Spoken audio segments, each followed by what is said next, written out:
All right, Coach, appreciate you joining us, and a terrifically successful season both for the boys and the girls cross-country teams this year. The girls finishing second in the state, and you have 3 all-state girls runners. Yes, and, of course, on the boys' side, you have Avery Dominic, who finished 5th overall in the state. If you will, just talk a little bit. Let's start with the girls, ladies first. Talk a bit about their season, and I know with the 3 all-state girls and Bree, Hope, and Ann, it was just a terrific year. Oh, yes, sir. The girls started their run late last school year in May. We had a very successful summer camp. They're just some of the hardest working groups I've ever been with. They don't really ask questions other than how fast I should run and how hard the workout should be. Very dedicated, very focused. They're just great people to be around. They set a good standard for us. They help improve our boys team as well, because they see the success that comes from the work that the girls are putting in.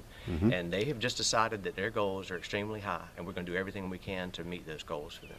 How unusual is it to have 3 runners, whether it's boys or girls, make All-State? In other words, finish top 15 in the entire state? Well, this year, Dutch Fork and Riverside had the most in All-State, and it's not that uncommon for the top team to have multiple athletes, but for the second place team, for us to be so close to that first place team, I think that's what made the difference. It was no surprise for me with this particular group of girls. We could tell early on that we had something special, and we hope to hang on to them for several years to come. I was going to say the future is very bright. This is a young group. Yes, sir, it is. Bree Hartley, who finished 4th in the state and #1 on our team at state meet, she's an 8th grader. Anna Jenkins is also an 8th grader, and Hope Wisman is a junior. Goodness. So the future is going to be bright for the girls and also for the boys. And Avery, of course, leading the way. He's only a sophomore. Talk a little bit about the boys. Yes, sir. Our top 5 scoring gentlemen are all sophomores. It's been a big help for us because they can put in the time now and understand they've got more time to continue to build. It's not like a senior. Sometimes it feels like this is it. I've got to do everything I can, and they can't put forth the work to pay off in the future. But the guys have the same work ethic as the girls, and I think the girls are the ones setting that bar, and the guys see it every day, and they want to be as successful as the girls are. They've had a tremendous season. Their state finish, they'll openly admit, was not as high as they should have been, but they were very pleased with what they've learned, and that's all I've ever asked, is that they work hard and learn from what they do.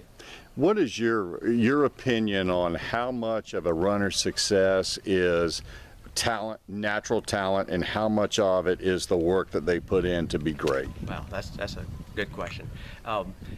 Natural talent helps, but the work ethic, that's the key. We can take an athlete that's willing to put in the time and do as much as we can with them. You can also have a very naturally talented person that's not willing to put in the time, and their season will end quickly. They won't be your all-staters. They won't be the ones that contribute as seniors because they aren't willing to do that outside work. So I think it's more work ethic and what they bring from their family, that they've taught them that you put in the time now and the rewards come later. Well, Coach Lindler, congratulations, man. Fantastic season this year for you as the coach, because the boys and the girls absolutely terrific. And as you said, the future is bright for Dutch Fork Cross Country. Thank you, man. Thank you. Congratulations. Thank you, sir.